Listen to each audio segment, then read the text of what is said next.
Hello and welcome to round 2 of the Parenting Roundabout podcast for the week of July 4th. I'm Terry Morrow and I'm here with Catherine Haleko. Hello. Usually on this podcast we talk about parenting issues, but once a week, Catherine and I like to get together to discuss TV, movies, books, and other entertainment topics, because it's nice to talk about something other than parenting for a change. This week we kicked off season 2 of Only Murders in the Building. I went into this season with a certain amount of dread of the maybe they're murderers plot. I mean, we know they're not murderers, but everybody else thinks they're murderers. Right. And it seemed unpromising, and it's fine.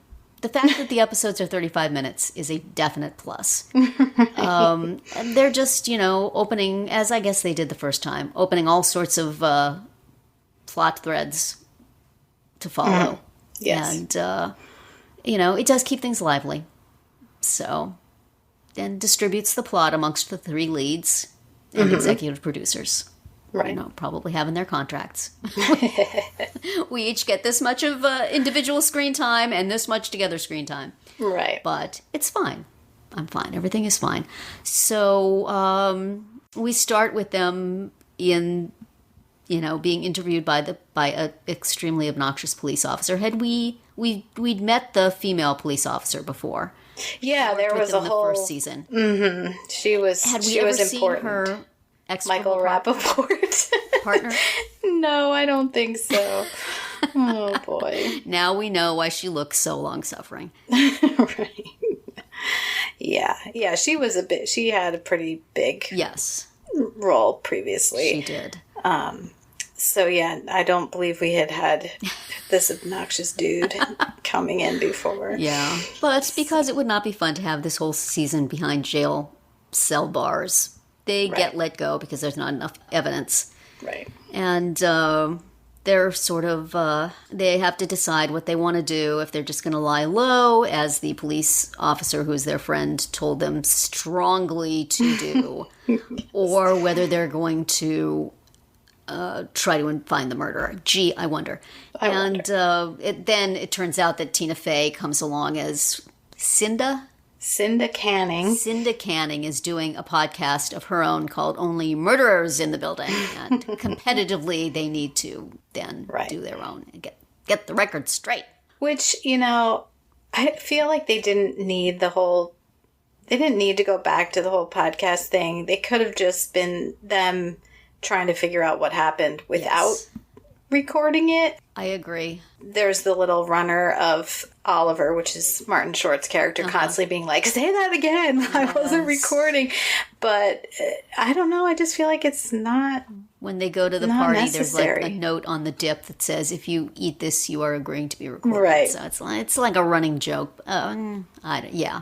A lot of the stuff in this just kind of is because it is. Right. And, okay. Yeah. I mean, I don't know. It's like the Tina Fey podcast was in the first episode, not in the second one at all, right? Was there any mention of it even in the second episode? I think mention of it, but completely different. But she didn't. There was no episode of hers that was discussed. Yeah. So that's going to kind of come along, and because Tina Fey, right? And Amy Schumer is there for, I guess, reasons similar to why Sting was there in the same apartment, is to give us the opportunity to say, hey, it's Amy Schumer. It's Amy Schumer. Who supposedly wants to do a series with Oliver that would be meta-ly, very much like what we're watching, except she wants to do it from the point of view of Jan, which, no thank you. I do see Amy Ryan is in the credits for this season, which means she's coming back, and loved her performance. Would be very happy never to see that character again. Right. So this is what gives me pause about this season. On the other hand, stunt casting-wise, in the second episode, Framed, we meet dearly departed Bunny's mother, played delightfully by Shirley MacLaine. Shirley MacLaine. Under a wig and hat and lots of old New York-y sort of garb. Yeah, she very much looks like, a 90-year-old New Yorker. Like, yes. I loved it. And giant round glasses for her She mentions having macular degeneration, and I'm like, I feel seen. We're not seen. Not but seen. Still, seen very blurrily. Yes. Ladies of a certain age, say hey. Yes, this was like made for Terry. And she squints at things just like I do. Right. Though I can still hit the piece of cheese, but maybe at the 6th or 7th week before the shot, maybe not so well. Mm-hmm. But she was very fun. I really enjoyed that character, and I hope she comes back. And it's not just hey, we got Shirley MacLaine for one episode. Right. I think she'll be back. I hope so. That was fun. I'm not sure how long it would have taken me to realize it was her if I had not looked at the cat. I just looked on IMDb to see who somebody else was, and I saw Shirley MacLaine, and I thought, Shirley MacLaine's in this? And then here comes Bunny's mom. Oh my gosh. Yeah. That's who it is. I mean, without the trademark red hair, it is harder to recognize her. Yeah. That was delightful. That was I really enjoyed her entire performance in this thing, and made me feel like, well, if we're going to be having Cameo of the Week, this could be kind of fun. Right. And then there's also the introduction of a character played by an actress who I've heard of, but whose name I do not know how to pronounce. Do you know how to pronounce her name? Well, Cara Delevingne, I think. Is it Veen? I'm never sure if it's Veen or Vigna or something. Yeah, that one, Cara. She's sort of a fabulous personage in real life, right? Yes. She shows up at stuff. And so I recognized the name on the cast list and thought, Catherine will pronounce that one for me. For sure. Well, I didn't practice ahead of time. She was playing a mysterious... It's our downtown artist type. Yeah. She was... Seems like there may be more to her than meets the eye. She looks like trouble to me.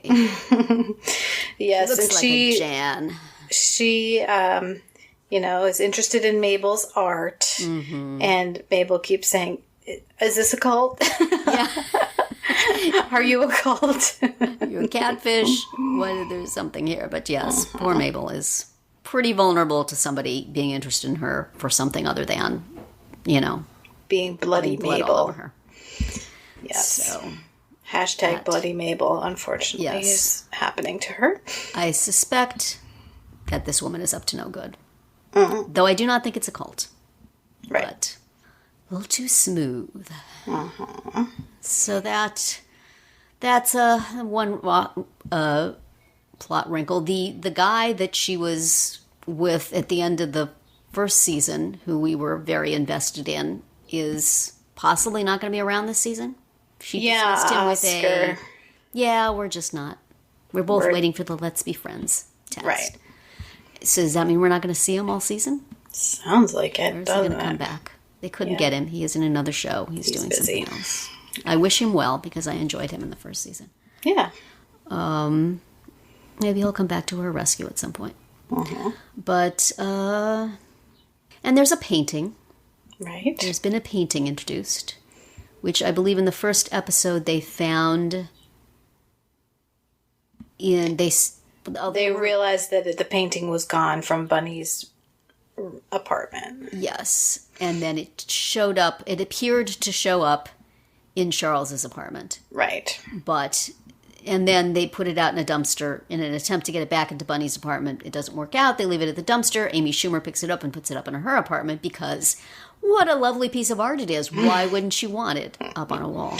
I also love how all these people just have like the empty wall space and a like nail already. What was there in that giant space? Blank space in Charles' apartment. I know there had to be something. Because it was there. not a small painting. No, I guess Sting had something in that spot. What is it that we say? You have to let art wash over you. But so the painting is at this time a giant red herring, but will undoubtedly come to something. What it's good for is giving Charles some backstory about his father. Right. Who he thought was going to be an actor, but apparently was going to pose nude in paintings. Erotic art. And possibly kill someone. Possibly kill people. And you have an affair with Bunny's mother, played by Shirley MacLaine. That's right. So, okay. Wonder what the cat... I don't recognize the actor who played the dad. Maybe he's somebody who's been... But he's like, we got to find somebody who could plausibly be Steve Martin's father. Right, so let's just give him white hair. I mean, it's like, yes, everybody recognizes it. Looks just like you. I'm like, yeah. Okay. Like, does it? I see white hair. Yeah. That's it. An older dude with white hair. It's got to be your dad. Be related. But okay. Yeah. Yeah. And Charles is supposedly going to be in a remake of Brazos now. Where sadly he will be Uncle Brazos. Right. To a detective who will be very good for the current demo, but not plausibly his niece. Right. So, I suppose plausibly his niece, but sure. Not a lot of care has gone into thinking about that part of it. The writers are still working it out. Yeah. So... She's his niece by marriage, or she's just a friend, or a friend who calls you uncle. Right. Yeah, so he's got that going. Mabel has a possible art career going. Oliver is maybe going to be in with a deal with Amy Schumer. All of this is predicated on them not going to jail for murder. Right. And somebody is clearly trying to frame them. On the other hand, Oliver has inherited Bunny's bird, who talks exactly like her. Sounds exactly like Bunny. Somebody is having a good time providing the bird audio. It is the same actor. Is it the same actor? That played Bunny. Is she in the cast list as voice of Bird? Or Mrs. whatever that name was that was on the cage? Yeah, How fun. I don't remember where I read, how they phrased it, where I read it, but it is Jane... Here's another tough one. Howdy Shell? Who's the actress like... who played Bunny will do.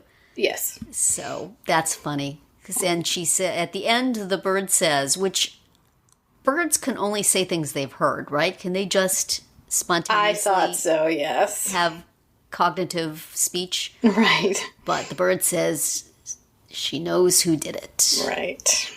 So, I mean, I thought that that would eventually come about because the bird had heard the murder and would start parroting back parts of it, but... Right. And so unless Bunny herself said to the bird, I know who did it, so that the bird could repeat it. I don't know. But we got a little bit of, it's Howard, right? The cat owner? Yes. He looks to have been punched in the eye, he says. He says he fell. On a hutch because of his cat. Or he fell. But, and... we have to consider everything as a clue, right? That's right. So, lots of stuff getting thrown against the wall here. Figuratively and literally. Yes. Will it all weave together into a interesting canvas over the next, how many episodes? There are 10 altogether. There are 10. 8 more. Well, this week, the opening week, they dropped 2 episodes. From here on in, it's going to be 1 episode a week. Right. Which we will be talking to you about right before you go watch the one that comes out. Right? The next one, yes. Because they did not think about our podcasting schedule when they scheduled their episodes. Rude. Yeah. I mean, really. They could have called us. Podcast... Solidarity. Exactly. Come on, guys. But anyway, so we'll just refresh your memory. We'll be like the previously on, but with more detail and idle chatter. And opinion. So, next week, we are going to watch Only Murders in the Building, Season 2, Episode 3, The Last Day of Bunny Folger. Narrated, no doubt, by her bird. And we are going to try out another new series. This one is from Mike Schur, who did Parks and Rec and The Good Place, which we very much enjoyed. And he's now doing something called Rutherford Falls that is on Peacock. Okay. It's already in its 2nd season, so we're catching up with it late, as is our way with things. So we will watch, next week we'll watch the first episode of Season 1 of Rutherford Falls, which is helpfully titled Pilot. They worked hard on that. Maybe it's actually about a pilot. And just being completely misled. We will see. And that is going to be it for our round 2 today. Please subscribe to our Parenting Roundabout podcast so you won't miss any of our episodes. We have something new for you every weekday. As always, you can find recaps, links, and an opportunity to comment on our website at parentingroundabout.com. Goodbye, Catherine. Bye, Terry. Bye, everybody.